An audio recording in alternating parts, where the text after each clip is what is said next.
Hi y'all, happy Sunday. Welcome back to my channel, or if you're new, welcome to my channel. I know some of you are brand new. This is the first live that you are tuning into. My name is Tanya Johnson. I have been teaching in some capacity for the last decade, but I have been homeschooling for the last three and a half years, give or take. You know how we homeschool, it's not always by the book, by the curriculum. So if you're tuning in, I want to go over, and this is something that'll help parents in general, but it'll especially help you if you are entering into that homeschool season for the first time, or maybe you've been homeschooling and you feel like it's not exactly working, or maybe it's working for most of your kids and you have one that it's not really working for. So do me a favor, when you hop on, drop me a 1 if you're homeschooling, drop me a 2 if you're not homeschooling, you're just more interested in learning, you know, different things in case you may someday have to use a homeschool system. I know a lot of people are using them right now that never ever thought that they would. So I'm gonna jump right in. This is gonna be pretty quick. My daughter and my husband are swimming down at the pool. I am doing this, and then I've got, let me turn up my light just a little bit. Nope.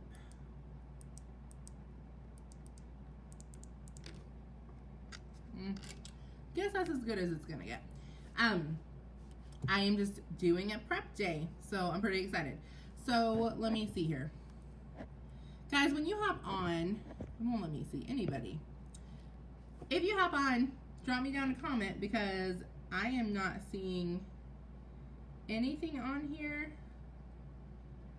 but if I look at my Facebook page, it says that there's 10 of y'all watching, so we'll just keep going. That's okay. Sometimes it doesn't show me.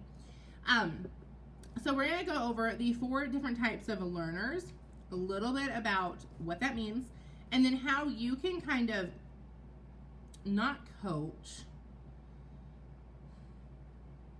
I don't know the word. You can mold your kid into learning on all 4 styles, even if they gravitate toward one specifically naturally. Hey Michelle, hey Kim. So the 4 learners are auditory, and I am reading because I don't want to get off subject here. So auditory, reading and writing, visual, and kinesthetic. So in auditory, now first off, when you hear the one that you are, even if you're watching the replay, let me know in the comments which learner you are. Now, auditory, they're the ones that are very easy to learn through hearing. So they learn very well through read-alouds, audible books, lectures, that kind of stuff. The second one is reading and writing. They learn by writing out spelling words, reading sections, and answering questions. Maybe they have vocabulary and they write out the definition so many times. So I will tell you, public schools, the majority of their learning takes place in those 2 categories. Why? Because they have 25 to 30 kids in a classroom. There's only so much hands-on stuff that they can do for your kids. And that's not a slap on them. I have taught in a public school. You do what you can do with the resources and the amount of kids that you have. So I very much am a auditory and reading and writing learner, meaning it's very easy for me to sit into a classroom and absorb the material just by them telling it to me or having me read it. I was a public school teacher's dream student, not because I was anything special, but because I happened to learn in the easiest format possible for a public school to teach. Now, the other 2, a little bit trickier. There's a visual learner. Those are the ones that flashcards, charts, flannel graphs, pictures, like those all help them learn. I know my school, when I was a kid, they used the projectors. But again, you can only do so much of that when you have a class of 25 to 30 students. So that's why I specifically am doing this for a homeschool class, because I'm going to tell you, you can do all 4 of these with your kid or your kids. Even if you have a lot of kids, most people aren't homeschooling more than 5 kids at once. Now, I'm not saying all. I did meet a woman who, I don't even know how she did it. I'm literally going to call her a super mom. She had 10 kids, all under high school age, and was homeschooling all of them and looking like she was killing it. So I'm not saying nobody homeschools more than 5. I'm saying majority of people homeschool 5. So if you have 5 kids or under that you are homeschooling right now, drop me a 3 down in the comments. Now, if you have more than 5, just tell me how many you have, because I am curious. Like, sometimes someone will come on here and be like, oh, I have 12 kids. I'm like, oh, I'm probably not the best person to learn from. You need to learn from somebody who's, like, homeschooling an entire army, because I probably would not do well with doing 12. Oh, you're so welcome. I love doing teachings like this. Okay, Juliana, I'm going to kind of show you in a minute how to tell which one your kid is, but also you can go online. Just Google different types of learners, and it'll give you more of a breakdown if what I'm saying doesn't point you to one of them. You're a visual learner, a hands-on learner. Okay, so hands-on learner is known as a kinesthetic learner. I might be saying that wrong, but I think you pronounce it kinesthetic. That literally is hands-on. So they are the ones that typically do struggle in a public school setting or even a Christian school setting. They really thrive through experiments, art projects, anything that you can touch. Which again, the more kids you have, the least amount of lessons you can have with everyone doing something, because it's just chaotic. A freshman in high school and a first grader, I'll be homeschooling 2, 4 kids, a 4-year-old and a 3-year-old. I know how to spell it, but I wasn't sure if that's how you said it. I think it's how you say it. I did go to school to be a teacher, guys. But that does not, like, it doesn't matter if someone goes to school for something. I guarantee I have learned more in the classroom and then homeschooling my own daughter than I did spending tens of thousands of dollars on a teaching degree. So I would honestly say, yes, it's helpful. It's helped me a lot teaching my own daughter. However, I went to school to teach high school. I don't know if y'all know anything about high school, but you're not teaching them the ABCs and how to put the phonetic blends together. So I'm real good at teaching grammar. I found out real quick, teaching my daughter how to sound out words, whole different ballgame. In my opinion, it's harder, but that's just my opinion. It probably really isn't harder. But for me, it was a whole nother world. So those are the 4: auditory, reading and writing, visual, and kinesthetic. Now, this is something that I wish I knew before I started homeschooling, is that yes, every single kid is going to gravitate toward 1 or 2 of those. Sometimes they gravitate toward 2, but most kids will gravitate toward 1 very strongly. But you can teach them to be a chameleon. You can teach them to learn in all the different areas, but you have to work so hard at it, and it's worth it. Here's the reason behind it. You cannot tailor, okay, not everything in life is going to be tailored to the way that your child learns. Especially if you have a kinesthetic learner. My daughter's kinesthetic. She really struggles with auditory and reading and writing. So I have had to get creative. Guys, you can follow me at Helping Hearts Homeschooler. I have lots and lots of ideas on there for kinesthetic learning because that's what my daughter learns best at. So reading was a hard one because there's only so much hands-on you can do when you're teaching them to sound out words. Yes, you can get cute flashcards, and that's more visual, but you can, use them to move around. You can play games. But at the end of the day, they've got to be able to pay attention long enough to listen to the words that they're saying, listen to the sounds that they're saying, and put them together. That was the hardest thing with my daughter. Oh, thank you. So most people don't know this about me. She said I have beautiful eyes, and I appreciate that. I am completely blind in this eye.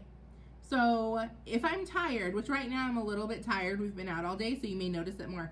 But I can't tell you how many times I've been in a classroom and some kid will be like, who are you looking at? Because this eye will just look a random off places. My husband will even be like when he's joking, we joke about this stuff. He'll be like, oh, are you looking at me? I didn't notice. I'm like, yes, I'm just freaking tired. So my eye is like going all crazy directions. So it's hilarious when you get in a classroom full of kids and you get one that wants to be a smart butt, and they're like, oh, are you looking at me or looking at her? First off, okay? I'm talking to the one sitting on their dang desk and talking. Duh, it's you. But you gotta love kids, right? So anyways, back to this. Not everything that you're gonna be able to do is tailored to your child. So, for example, again, Gloria's kinesthetic learner. She's probably gonna go to college. We're not dead set on that. Like if she comes into a trade that she likes or whatever, like we're not those parents that, oh, you have to go to college. But more than likely, it's just a logical path for most kids. She is going to be sitting in college lectures. She's going to be reading essays and answering questions. She's going to be writing essays. You know, she's going to have to sit there and learn the way that the teacher is presenting it, or she's going to fail. So I am failing her if I tailor every single lesson to a kinesthetic brain.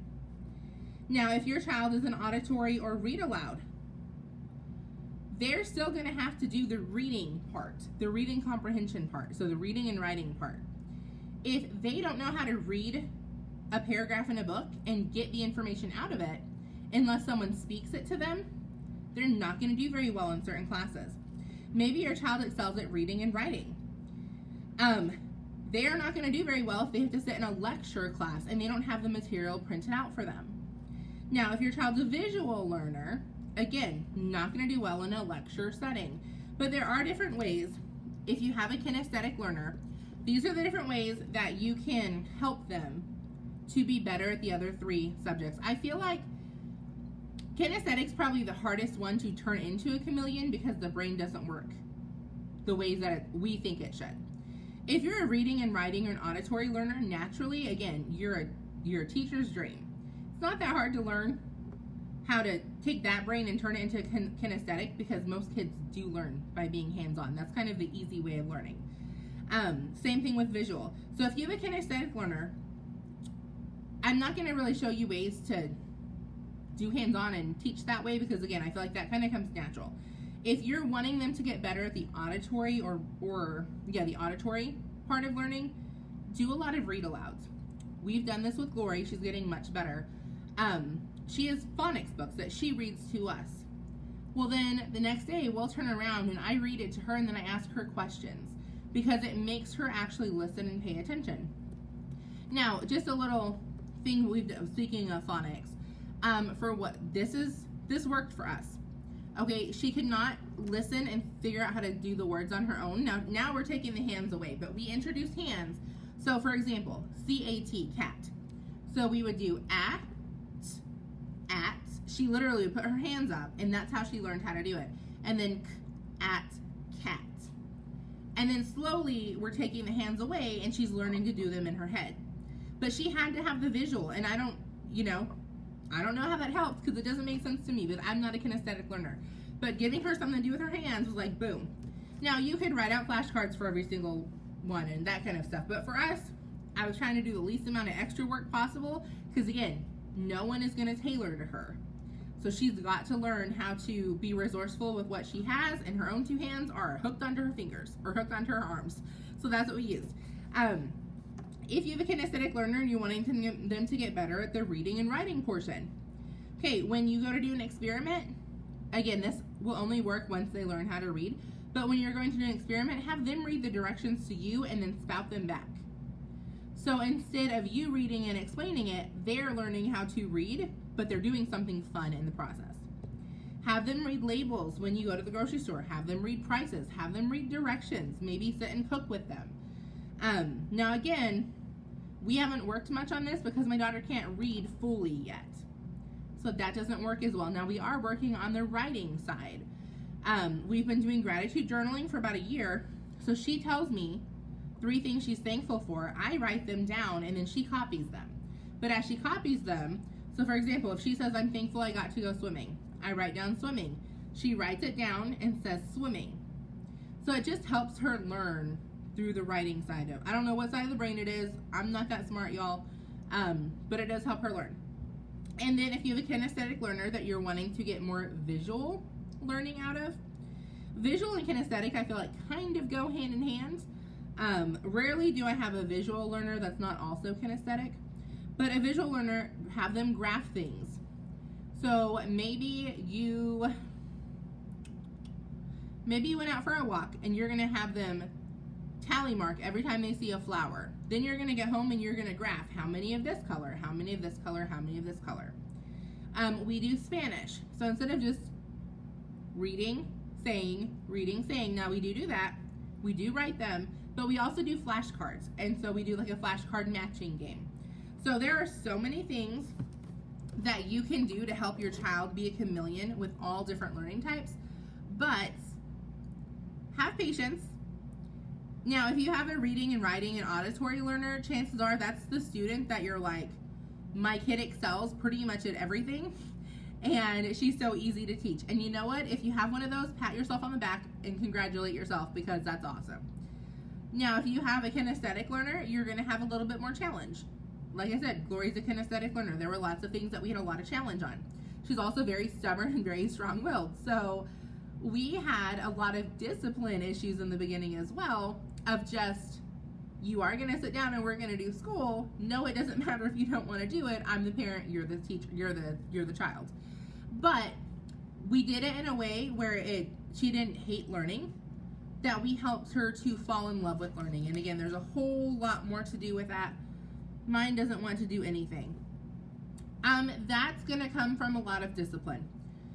I would look at, is school the only area they don't want to do something? Like, how do they do when it's bedtime? Do they have a regular bedtime?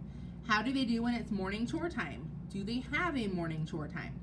There's going to be lots of different telltale signs of, if you don't have discipline in the other areas, homeschooling is going to be very, very difficult. But guys, this is a skill, which means every single parent, every single teacher, every single student can learn it, but you've got to be consistent and you've got to put into practice. So if you're real struggling with homeschool, the first thing I would tell you, get your kid on a schedule. To bed on time, awake on time, and that means you have to be on a schedule. And I think that's the hardest part for parents. It definitely was the hardest part for me. I don't even say was, it is the hardest part for me, guys. I do not like going to bed on time. I'm a night owl. All that means is I really like to stay up late, so I want to label myself so I don't feel bad about not getting up early. That's what it means. So in order for me to get my daughter up early, guess who has to get her own to bed on time and get up early? Me. So I'm going to let y'all go. If you are on my team, hop over to the training page, because I have got some awesomeness to share with you.